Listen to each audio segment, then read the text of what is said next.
मेरे को WWE के मैच कार्ड देख के ना वो बुकर टी का वो टाइम याद आ जाता था। वो ऐसे नहीं करता था 5 टाइम WCW चैंपियन करके, बिकॉज अब 5 मैचेस होती है। लाइक अब बैकलैश उठा लो, आप उसके बाद का किंग ऑफ द रिंग उठा लो, और अभी क्लैश एट द कैसल उठा रहे हो, उसमें भी 5 मैचेस है। तो yes champions of the world, मैं हूं 3DX Chetan. Clash at the castle Scotland की बात हम करने वाले। क्लैश एट द कैसल 2024 जो बोलेगा उसको पाप चढ़ेगा, क्योंकि जो नाम है एक्चुअली में वो यही है। जैसे clash at the castle Cardiff वाला था, वैसे इसका नाम है clash at the castle Scotland, जैसे बैकलैश फ्रांस था। तो अब आई थिंक ये कंट्री के नाम के हिसाब से रखने वाले हैं। तो मैं ये सोच रहा हूँ कि अगर इन्होंने दोबारा से ग्रेट बॉल्स ऑफ फायर लिया है और उसको किसी और कंट्री में रख दिया, तो फिर ये कैसे बोलने वाले उस कंट्री के साथ। बेचारे उस कंट्री की तो लंका ही लग जाएगी। बट एनीवेज आज हम इस पूरे मैच कार्ड की बात करेंगे, जिसमें मैं कहूंगा कि like compare to king of the ring I think ज्यादा बढ़िया मैचेस। बट लेट्स सी यार, 5 मैचेस ये उसमें हम क्या ही बात कर लेंगे भाई। ऐसे 5 मैचेस ना रेसलमेनिया अपने प्री शो में लेके घूमती थी। बट एनीवे सबसे पहले तो Bianca Belair and Jade Cargill versus Alba Fyre and Isla Dawn versus Shayna Baszler and Zoey Stark के बीच ट्रिपल थ्रेट मैच देखने को मिलेगा टैग टीम चैंपियनशिप के लिए। हमने देखा किस तरीके से इनके बीच में डोमिनेशन चल रहा है कि भाई तगड़ा कौन है। भाई मेरे को इन तीनों टैग टीम को देख के ना ऐसा ही लग रहा है कि ये तीनों बस ये प्रूव करने आए कि भाई मैं ज्यादा तगड़ी हूँ। बियांका बेलेर और जेड कारगिल इनका तो हमें पता ही, इनका तो मेरे को लगता है इंटरनल ज्यादा कंपटीशन चलता होगा कि यार अकेले जो है ज्यादा बंदे कौन पीट सकता है, मैं या तू। और इस चक्कर में ये दोनों टैग टीम चैंपियनशिप जीतते जा रहे हैं। मेरे को ये समझ में नहीं आ रहा कि कौन सी ऐसी घड़ी है जिसमें शाइना बेजलर की टीम और एल्बा फायर की टीम को ये लगता है कि वो उस बंदी को हरा देंगे जो बंदी अकेले जॉन सीना, रैंडी ऑर्टन और रोमन रेस एक साथ उनको हरा सकती है। हाँ, मैं बियांका बेलेर की बात कर रहा हूँ। अगर किसी को नहीं पता तो ऑब्वियसली ये जोक है, कहीं पता चले जॉन सीना के फैंस आ गया, तू जानता भी हो जॉन सीना कौन है। नहीं, मैं नहीं जानता जॉन सीना कौन है। पर Bianca Belair and Jade Kargil obviously यहाँ पर मेरी प्रेडिक्शन रहने वाली है। बट अगर सरप्राइज होता है और शॉकर पुल करते हैं then you never know. But my prediction goes with Bianca Belair and Jade Cargill. Match के लिए कितना एक्साइटेड हो, obviously I don't think so कि मैं इस मैच के लिए जरा भी एक्साइटेड हूँ। Next up we have Bayley versus Piper Niven के बीच singles match for the women's championship. और ये मेरे को बहुत बढ़िया चीज लगी कि यार इन्होंने पाइपर नाइवन को डाला। अब ऑब्वियसली डालना ही था क्योंकि पाइपर नाइवन भी स्कॉटलैंड से है, तो उनका होम टाउन होने वाला है वो।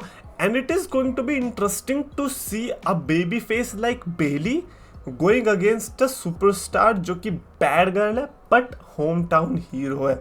होम टाउन हीरो है तो होम टाउन की तरफ से कैसा रिएक्शन मिलेगा वो देखने वाली बात होगी। बट यूजुअली हमने देखा इस टाइप के जब वो अरीनाज में जाते, सिटीज में जाते, कंट्री में जाते, तो फिर उनको वो ना स्टोरी लाइन बेस चीयर बू तो मेजर स्टोरी में ही करते। अदरवाइज तो they are just happy to see the superstars. तो इसीलिए जैसे हमने एजे वर्सेस कोडी के मैच में देखा था, कहीं से आ रही थी एजे स्टाइल्स के लिए हील वाली चैंट्स, नहीं सबको, और उल्टा एजे स्टाइल्स के लिए ज्यादा चैंट्स लगी होंगी जहां तक मेरे को पता है। वो और कौन सा फिनोमिनल वाला सॉन्ग गा के। तो बेली वर्सेस पाइपर नाइवन, एक तो मेरे को ये मैचअप इसीलिए अच्छा लग रहा है बिकॉज रिसेंटली जिस तरीके से इन्होंने नाया जैक्स को बुक किया है, I am so excited to see कि पाइपर नाइवन को आगे भी ऐसे ही ले जाने वाले, because Chelsea green is an amazing character और चेल्सी ग्रीन के पास पाइपर नाइवन है। तो ये दोनों वो लोग हैं जो कि अल्फा एकेडमी की तरह थोड़ा बहुत और टीवी टाइम दे देना जिनको, और फिर बाद में इनको बिल्ड करे तो ये बहुत अच्छे जा सकते हैं। मेरे को लगता है कि बहुत अच्छा चांस लिया इन्होंने पाइपर नाइवन को मैच में डाल के। बट इस मैच के विनर की प्रेडिक्शन की मैं बात करूं, देयर इज नो वे कि यहाँ पर बेली हारने वाली है। अभी इतने मेहनत के बाद चैंपियनशिप मिली है, थोड़ा वो खींचेंगे। एक मेजर बेली की स्टोरी लाइन तो आने वाली है, समर स्लैम में वो एक्सपेक्ट कर सकता हूँ, उसके पहले वो नहीं हार रही बात इस मैच के लिए मैं कितना एक्साइटेड हूँ, आई थिंक डिसेंटली। हाँ, मतलब जेड कारगिल वाले से तो ज़्यादा ही एक्साइटेड हूँ इस मैच के लिए। खैर उसके अलावा आएगा हमारा Sami Zayn versus Chad Gable के बीच match, and this is for the intercontinental championship. Obviously I think Otis, Akira Tozawa और मैक्सिन डुप्री भी होने वाले साथ में, डिपेंडिंग कि यार वो लोग जा पाते हैं उधर या नहीं। But Sami Zayn versus Chad Gable अपने आप में ही जो इतनी बड़ी स्टोरी लाइन रेसलमेनिया से पहले से चलती आ रही है, अगर आपने नोटिस किया होगा तो, और अब जाके जब उसका पे ऑफ शायद से हमें देखने को मिलने वाला है। Like we are at this point कि अगर हमें पे ऑफ भी देखने को नहीं मिलेगा, we are still happy because जिस तरीके से इसके पेजेस टर्न हो रहे हैं, we are seeing new face of Chad Gable. I am just happy to see that. Like मेरे को आप चैड गेबल में लाइक लोग कहते थे ना कि हाँ भाई कर्ट एंगल की तरह दिखता है, मतलब दिखता है एजन की क्योंकि वो भी ओलंपियन है, ये भी ओलंपियन रहा है, तो और उस तरीके से मूव सेट भी है थोड़ा थोड़ा, वैसे ही चैट गेबल का भी है। बट अब लग रहा है कि नहीं भाई, चैट गेबल एक्चुअली में कर्ट एंगल के रास्ते पे चलना चाहे तो चल सकता है। अब वो जो एक हाइट डिसएडवांटेज था ना, वो उसने पार कर दिया। एक सबसे बड़ा सुपरस्टार की जो कमजोरी कभी कभी उसके सामने आती है, वो उसकी साइज होता है। जब उसने अगर उसको ओवरकम कर दिया, फिर उसके पास भाई पूरी दुनिया ओवरकम करने को। चैट गेबल का मेरे को यही लगता है, सैमी ज़ेन इस दौरान अगर चैंपियनशिप हार जाता है ना, मैं शॉक नहीं होऊंगा, and I won't be shocked कि अगर इंटरकॉन्टिनेंटल चैंपियनशिप इसी स्कॉटलैंड में हारी जाती है और चैट गेबल जीतता है। You know what, my prediction goes with Chad Gable. Yup, I am actually thinking कि Chad Gable might win and wins the intercontinental championship, और बहुत इमोशनल विक्ट्री होगी, स्पेशली कंसीडरिंग हम फैंस के लिए। हमने मैं बार बार उसका जिक्र करता हूँ और करूंगा, बिकॉज हमने शॉर्टी जी देखा है, हमने शॉर्टी जी वाला एरा देखा है, हमने कॉर्बिन वर्सेस रोमन रेंस वाला एरा देखा है। तो आप हमें ये सब चीज़ें दिखाओगे तो हम तो बौखलाएंगे भाई। हमारा तो सीधा भाई, मैं झूठ तो नहीं बोलने वाला, हमने वो टट्टी एरा देखा, तो फिर हमें ये वाला स्पेशल एरा देखने को मिलेगा तो हम तो पागल होने ही वाले हैं। Sami Zayn versus Chad Gable, obviously we all love Sami Zayn to death, but I think my prediction goes with Chad Gable. Am I excited for this match? Absolutely. Next up, we have Cody Rhodes versus AJ Styles. I Quit match for the undisputed WWE Championship. Recently हमने देखा इन्होंने I Quit की stipulation डाल दी.